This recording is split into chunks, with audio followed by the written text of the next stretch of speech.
1151. Thank you. Resuming debate, reprise du débat, the Honourable Parliamentary Secretary to the Minister of the Treasury Board. Merci, Monsieur le Président. Thank you, Mr. Speaker, for the opportunity to speak to motion 151. Plastics do play a major role in our economy and our daily lives. And plastics are a low-cost, durable, light, and versatile solution to many of society's needs. We need to remember that because that's also an important part of this. However, plastic waste is a growing problem worldwide and threatens the health of our oceans, lakes, rivers, and the wildlife within them. So I am very pleased to see this motion that was put forward by the MP from Courtenay Alberni, and I want to congratulate him for his long-term commitment to this issue. Like me, he lives on our BC's southern coast, and like me, probably has seen way too much plastic on the beaches when we do our regular beach cleanups locally, or when we go to enjoy the recreation that our coast has to offer, and we see big chunks of plastic and polystyrene on very remote beaches where they wash up and then gradually break down and enter the ocean ecosystem to the detriment of wildlife. So it's ghost gear, it's that entraps marine mammals, it's plastic particles that are ingested by marine organisms from the smallest right up the food chain, and it's also plastic that strangles birds and turtles and other wildlife, ending their lives. This threat to our environment is also a threat to our livelihoods because over 72,000 Canadians make their living from fishing and fishing-related activities. Microplastics are now found in the flesh of the food we eat from the supermarkets, and so it's potentially a threat to human health as well. Having become aware of this challenge, I began working with our Liberal caucus by writing a resolution calling on our caucus members to support action on removing ocean plastic debris from our beaches.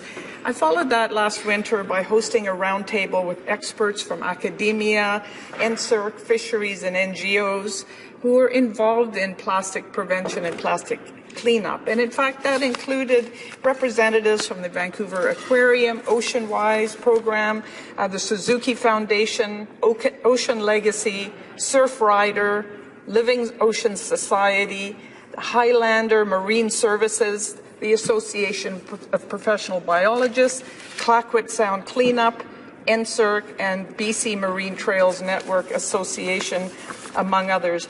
So we have spent several hours sharing our experiences and our concerns and some of the technical information that we've learned. And this is a complex problem. There are multiple sources of ocean plastic, multiple jurisdictions at play, and ultimately a major element of this problem is international, as the member from Abbotsford mentioned. But I was able to take what I'd learned from the experts in our roundtable and present my findings to our Liberal caucus and the relevant ministers. And I am very proud to say that our government has taken bold action to address this problem. Just in terms of the member from Abbotsford's comments that we're ignoring the international component of this, that nothing could be further from the truth. As leading in the G7 meetings this year, our government has invited other G7 nations to be part of the solution internationally as well as through their own national programs.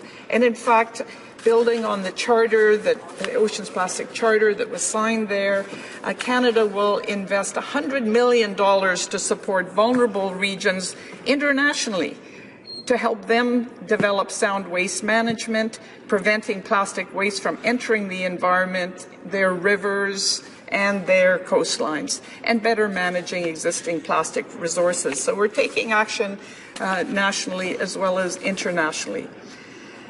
So leading by example is always a key in solving any global problem. And, Mr. Speaker, I want to talk a bit about what our government is doing to address the problem through our own operations. The Government of Canada is Canada's largest employer. It's our largest landlord, and it is our largest purchaser. So action by the government's own operations stimulates innovation. It supports the industry, the emerging industries that are dealing with this problem, and it has a much larger impact than were we not at the center of policy making here in Canada. So, as I've mentioned, Canada is committed to global leadership in government operations that are low carbon, resilient and green, and reducing plastic waste. And we are doing this through our greening government strategy. So at the G7 announcements this past September, the Environment, Oceans and Energy Ministers announced new commitments to better manage the use and disposal of plastics in our own government operations. Premièrement, nous avons défini. First of all, we defined a specific objective for use of plastic between now and 2030. Some 75% of plastic waste will be withdrawn from federal activities.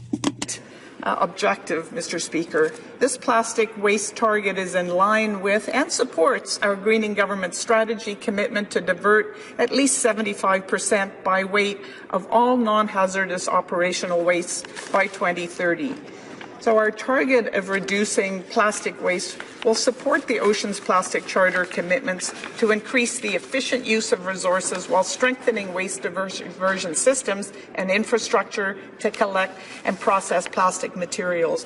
And that, Mr. Speaker, is another thing that I learned at the roundtable that I hosted last winter in Vancouver, and that is that there simply isn't really adequate infrastructure for collecting and then actually reprocessing and upcycling the plastic material. So there is ample opportunities now for innovation in this area, for entrepreneurship, and for the utilization of science and research to actually help us solve this problem on a much larger scale than is done in the past.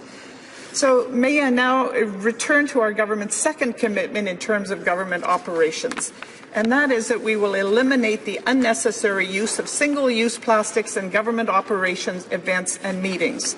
So single-use plastics, which go beyond simply disposable straws and utensils, include disposable cups and plastic bags and many other items that are intended to be used only once before they're thrown away or recycled. And they constitute a significant portion of the plastic litter in our environment. Many of them, such as straws and utensils, can be difficult to collect and recycle.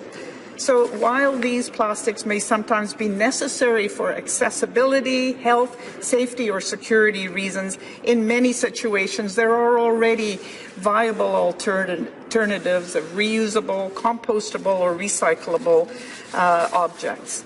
So, Mr. Speaker, the third commitment I'd like to discuss today is our commitment to leverage procurement processes to focus on sustainable plastic products utilized by government operations right across our country. So when purchasing products that contain plastics, we will promote the procurement of sustainable plastic products and the reduction of associated plastic packaging waste. This is the government operations right across the country with our hundreds of thousands of public servants and the tens of thousands of buildings that we occupy. So the sustainable plastics can be ones that are reusable, have been repaired, or remanufactured, or refurbished, or made with recycled plastic content, or can be readily recycled or composted at the end of their life. Mr. Speaker, Canadians are aware that plastic pollution must be addressed promptly in Canada and around the world. This problem has been growing at a terrible rate, and the time to take action is now. Our government is leading by example to make sure that we better manage the use and disposal of plastics in our own governmental operations across the country.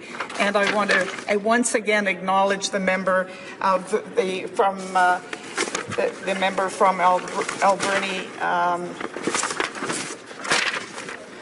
the member from Courtenay Alberni, for his initiative to bring this forward and study it further in the House of Commons Standing Committee.